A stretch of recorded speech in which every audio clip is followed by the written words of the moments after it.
13,8 miliar tahun yang lalu, luar angkasa kita mengalami ledakan misterius. Peristiwa dahsyat ini telah melahirkan bintang, planet, asteroid, galaksi, dan objek luar angkasa lain. Kita semua pasti sudah familiar dengan teori Big Bang, tapi nggak ada yang tahu pasti kronologinya, asal-muasalnya, dan fase sebelum alam semesta ini terbentuk. Sebagian ahli meyakini alam semesta telah menyempit dan meluas sampai berkali-kali. Pada tahun 1991, seorang kosmolog dari Universitas Stanford bernama Andre Linde menerbitkan artikel. Dia berpendapat kalau alam semesta ini kemungkinan telah diciptakan di laboratorium. Menurutnya, peradaban maju di luar sana telah menciptakan alam semesta kita.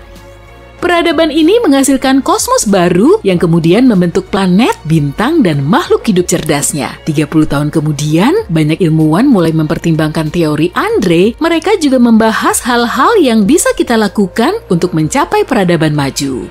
Menurut teori ini, peradaban maju telah menambahkan teknologi yang bisa menciptakan alam semesta baru dari ketiadaan. Proses ini terjadi melalui quantum tunneling atau penerowongan kuantum, yaitu saat atom bisa muncul di seberang penghalang. Tapi menurut hukum fisika kita, hal seperti ini nggak mungkin terjadi. Jadi begini contoh kecilnya, kamu nggak akan bisa ngelewatin tembok tinggi di hadapanmu tanpa bantuan tangga atau nyari jalan lain kan? Masa iya tiba-tiba kamu bisa menembusnya kayak hantu? Di dunia kita, hal ini nggak mungkin terjadi. Tapi peradaban yang lebih maju mungkin bisa melakukannya karena mereka tahu cara membuat semesta baru. Dalam skala kosmik saat ini, mungkin kita termasuk peradaban kelas C, jadi kita nggak tahu cara memunculkan kembali suatu hal. Misalnya, saat bumi sudah kehilangan matahari sebagai bintang induknya. Kalau berhasil menjadi peradaban kelas B, mungkin kita akan belajar menyesuaikan kondisi supaya bisa hidup mandiri dari matahari. Artinya, kita akan bisa hidup tanpa kehadirannya. Kemudian, setelah naik level ke kelas A, kita akan tahu cara nyiptain kondisi kosmik dan ngebentuk kosmos kita sendiri di laboratorium. Kita mempersepsikan dunia ini dalam bentuk 3 dimensi. Ada timur dan barat, utara dan selatan, serta atas dan bawah. Ada juga dimensi waktu yang bikin kita bisa ngebedain antara masa lalu dan masa depan. Dimensi kelima akan merepresentasikan satu dimensi ruang lain. Teori keberadaannya pertama kali diusulkan pada tahun 1920 yang terinspirasi dari teori gravitasi Albert Einstein. Menurut teori ini, ruang dan waktu dibelokkan oleh materi dan energi. Kita nggak bisa ngelihat 4 dimensi ini, tapi bisa tahu pergerakan dan efeknya pada gravitasi. Kemudian, ada aspek lain seperti gaya elektromagnetik dan kekuatannya lebih dari 1000 kali lipatnya gravitasi. Kekuatan ini bisa ngejelasin proses yang terjadi dalam dimensi ruang, dan dimensi kelima terdistorsi secara kasat mata karena kita nggak bisa mengamatinya. Konsep ini terdapat dalam teori Dawai yang menganggap alam semesta ini seperti dawai super kecil dari massa dan energi, jadi bukan sebagai partikel. Massa dan energi ini bergetar dalam ruang dan waktu 10 dimensi karena 6 dimensinya tergulung ke ukuran yang lebih kecil dari atom tunggal.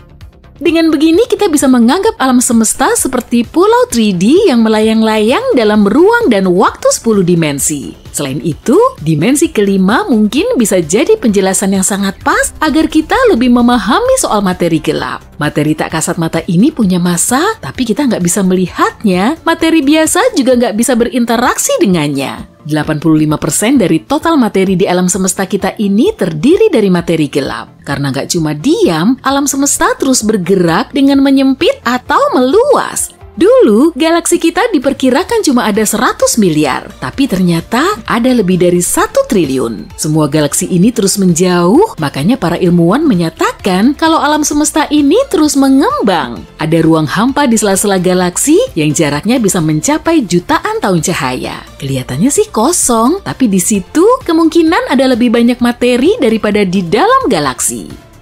Biasanya bintang nggak bisa terbentuk di sela-sela area ini karena materinya kurang padat, tapi banyak juga yang tergolong sebagai bintang antar galaksi. Misalnya saja, gugusan galaksi Virgo yang 10%-nya berupa bintang antar galaksi. Kita memang nggak tahu persis proses terbentuknya gugusan ini hingga semua galaksi tersebut ada di posisinya, tapi ada dua kemungkinan. Pertama, bintang saling bertabrakan, menyatu atau terbang melewati galaksi lain hingga menjauhkannya dari galaksi induk. Kemungkinan kedua, lubang hitam supermasif telah mempercepat gerak bintang sampai sangat ngebut karena jarak keduanya terlalu mepet dan akhirnya bintang ini terlontar dari galaksi induk.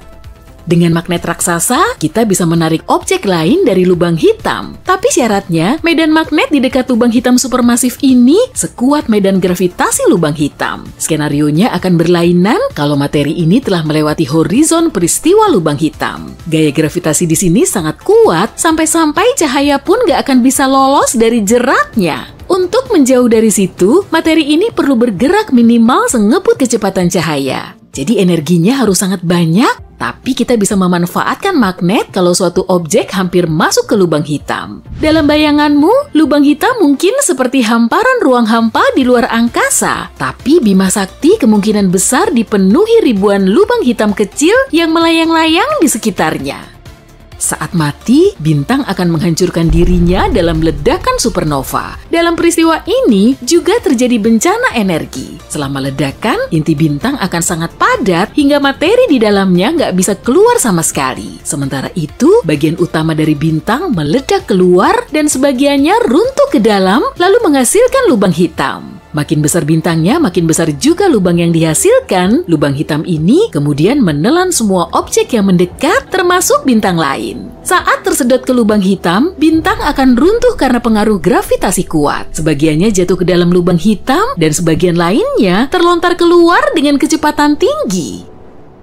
Beberapa lubang hitam kemungkinan telah terbentuk dengan cara lain. Di awal pembentukannya, alam semesta kita sangat kacau, suhu dan tekanannya sangat tinggi karena sedang berada dalam fase pembentukan seluruh kosmos. Dalam kondisi yang sesuai, kumpulan gas lama bisa menyusut dan menjadi lubang hitam. Ukurannya juga beragam, mulai dari beberapa kilogram sampai seberat ribuan matahari. Malahan, ada juga yang lebih besar dan lubang hitam gak benar-benar hitam, tapi gravitasinya sangat kuat dan semua objek yang sudah masuk ke situ nggak akan bisa keluar. Lubang hitam melahap radiasi elektromagnetik seperti cahaya dan partikel antariksa. Karena selalu mengonsumsi materi, lubang hitam memancarkan cahaya gelap. Bumi kita nggak terlalu dekat dengan tepi tata surya yang ganas itu karena posisinya sebagai planet ke-6 dari luar. Para ilmuwan telah membuat tata surya kita dalam versi 3D dan di situ kita bisa ngelihat tepinya. Mereka perlu waktu 13 tahun untuk merancangnya. Batas ini disebut heliosfer luar. Di sini, angin surya dibelokkan dan dikembalikan oleh radiasi yang datang dari area kosong di luar tata surya. Dan angin ini mengalirkan partikel bermuatan yang dipancarkan oleh matahari. Di heliosfer dalam, terdapat matahari dan sejumlah planet berbentuk bulat, sedangkan lapisan luarnya nggak simetris. Ketidaksimetrisan ini disebabkan oleh matahari yang bergerak melintasi galaksi, kemudian bergesekan dengan radiasi di hadapannya.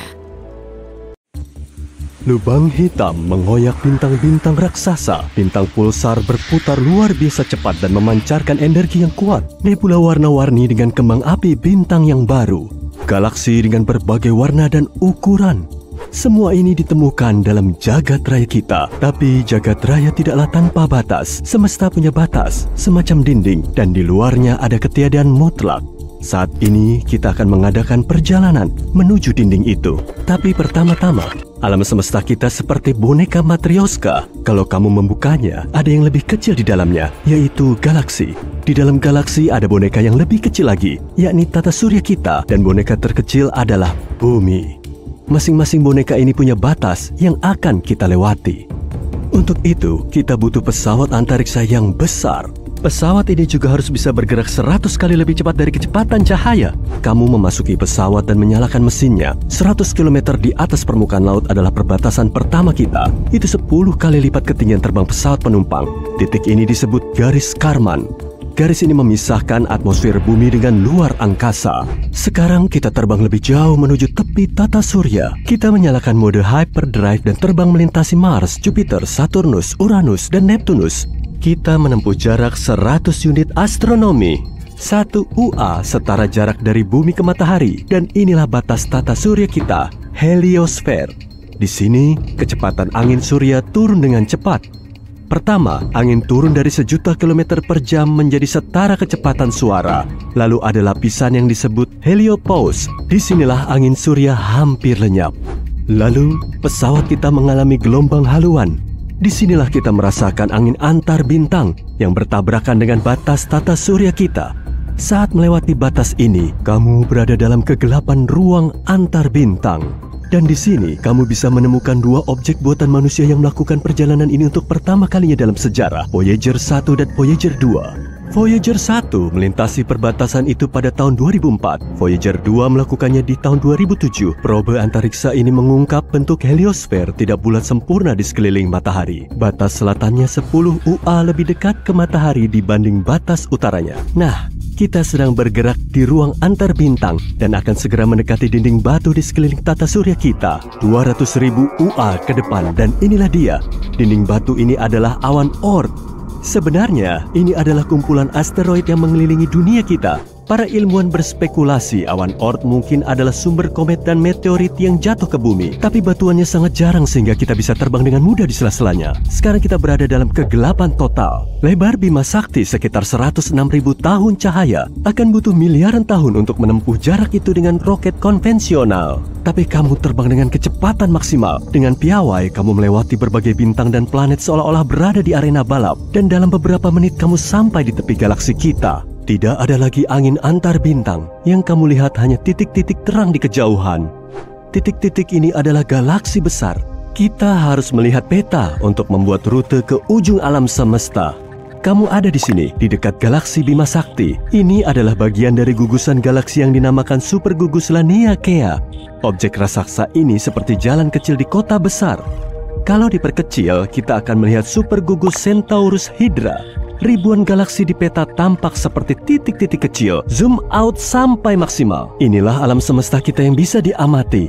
Kita mengira alam semesta tanpa batas, tapi kita mungkin punya bukti bahwa alam semesta ada batasnya. Di sini, 10 miliar tahun cahaya jauhnya dari rumah kita. Meski kamu bepergian dengan kecepatan cahaya, perjalanan ke sana akan butuh waktu 2 kali lebih lama dibanding umur planet kita. Selama masa itu, matahari akan memudar atau meledak seperti supernova, menghancurkan seluruh tata surya kita. Dan kalau kamu bisa berumur sepanjang itu lalu kamu pulang, kamu tidak akan bisa melihat galaksi kita lagi. Galaksi kita sudah lama bertabrakan dengan Andromeda dan telah melebur menjadi satu objek kosmik besar. Untunglah pesawatmu bisa membelokkan ruang waktu, sehingga perjalanan ini hanya butuh waktu beberapa detik saja. Boom! Selamat, kamu sampai di tujuan, yaitu Eridanus Super Void. Sebagian ilmuwan percaya lokasi ini adalah bukti tabrakan alam semesta kita dengan objek cukup besar sehingga meninggalkan bekas seluas itu. Eridanus Super Void adalah ruang kosong dan dingin seluas 1 miliar tahun cahaya. Jika kamu membayangkan ruang hampa ini sebagai cangkir, maka cangkir itu paling tidak bisa menampung 10.000 galaksi. Dan ruang ini muncul setelah kecelakaan berskala raksasa. Objek yang menabrak alam semesta kita adalah alam semesta lain. Ya, alam semesta lain mungkin saja ada. Bayangkan seluruh alam semesta kita sebagai gelembung raksasa yang berisi semua gugusan galaksi dalam alam semesta yang bisa diamati. Mungkin jumlah gelembung seperti itu tak terbatas dan mungkin saja terbentuk selama Big Bang. Alam semesta ini mungkin berbeda dengan alam semesta kita. Semesta itu mungkin punya galaksi dan nebula lain. Tapi gelembung-gelembung ini juga mungkin saja semesta paralel. Ini artinya, kalau kamu lebih memilih sereal daripada oatmeal di pagi hari, di alam semesta lain mungkin kembaranmu akan memilih oatmeal. Tiap pilihan yang kamu ambil punya konsekuensi yang sama sekali berbeda di dunia paralel. Dan karena jumlah serta pilihannya tak terbatas, jumlah semesta paralel bisa tak terhingga. Jadi seperti gelembung biasa, alam semesta kita punya dinding di dekat Eridanus Super Void. Dahulu kala, sebuah gelembung lain melayang melewati gelembung kita. Saat saling mendekat, medan gravitasi keduanya mulai berinteraksi. Dinding batas kita mulai berubah bentuk dan tertarik ke arah alam semesta lain. Hal yang sama juga berlaku di seberang sana. Lalu dinding kedua alam semesta ini bersentuhan. Tapi saat gelembung bergerak, koneksi tadi mulai putus. Dan semesta lain mengoyak sepotong besar alam semesta kita. Ruang hampa dingin terbentuk di lokasi tabrakan. Dan itulah Eridanus Super Void. Masalahnya adalah alam semesta tampak sama bagi pengamat, dari manapun sudut pandangnya. Misalnya, bayangkan sebuah bola basket yang melayang di udara. Kalau kita letakkan seekor semut di atas bola itu dan menyuruhnya mencari ujung bola, semut akan mulai mengitarinya seraya membuat lingkaran dalam jumlah tak terbatas. Tapi lanskap di sekitar semut tidak akan berubah. Yang dilihatnya hanya ufuk yang melengkung. Itu karena bola tetap sama dari sudut pandang manapun. Hal yang sama terjadi saat kita mencoba menemukan tepian alam semesta kita. Itu karena kita membayangkan dunia dalam bentuk 3 dimensi dan pandangan kita terbatas. Misalnya, kamu melihat sebuah persegi 2 dimensi biasa. Jika kamu menambahkan kedalaman dan mengubah sudut pandang, tada, jadilah kubus. Jika kita bisa melihat alam semesta dalam bentuk 4 dimensi, sebuah persegi mungkin akan tampak sangat berbeda. Tapi mungkin kita bisa meninggalkan gelembung kita. Kunci bepergian ke alam semesta lain bisa jadi ada dalam lubang hitam. Lubang hitam adalah salah satu objek paling misterius di alam semesta. Bobotnya sangat berat sehingga tidak hanya membelokkan ruang, tapi juga waktu. Ini seolah kita meletakkan batu besar di atas jaring. Jaring akan mengendur dan makin kamu mendekati batu, makin dalam lengkungannya. Begitu berada dalam medan gravitasi lubang hitam, kamu tidak akan bisa meninggalkannya. Kita masih belum tahu apa sebenarnya yang berada di pusat lubang hitam. Beberapa ilmuwan berspekulasi bahwa lubang putih juga ada. Secara teori, seharusnya lubang putih terbentuk bersama lubang hitam. Sesuai namanya, lubang putih sangat berlawanan dengan lubang hitam. Tidak ada yang bisa mendekati lubang putih. Saat ini belum ada data tentang objek seperti itu, tapi teori relativitas umum menyatakan lubang putih memang ada. Ada juga teori bahwa lubang hitam adalah lorong menuju alam semesta lain. Saat memasuki lubang hitam, kamu bisa keluar di sisi lain melalui horizon peristiwa lubang putih. Jadi kamu melewati perbatasan alam semesta dan mendapati dirimu berada di dunia yang sama sekali berbeda. Tapi kita mungkin punya bukti bahwa lubang putih itu ada. Di tahun 2006, para ilmuwan menemukan semburan energi di suatu tempat sejauh 1,6 miliar tahun cahaya dari bumi. Semburan ini unik, tidak seperti ledakan supernova atau menyatunya 2 lubang hitam. Beberapa astronom percaya itu adalah peristiwa lahirnya lubang putih. Tapi karena tidak stabil, semburan itu segera hancur. Proses ini serupa dengan peristiwa terbentuknya seluruh alam semesta, Big Bang. Maka, ilmuwan menamakannya Little Bang.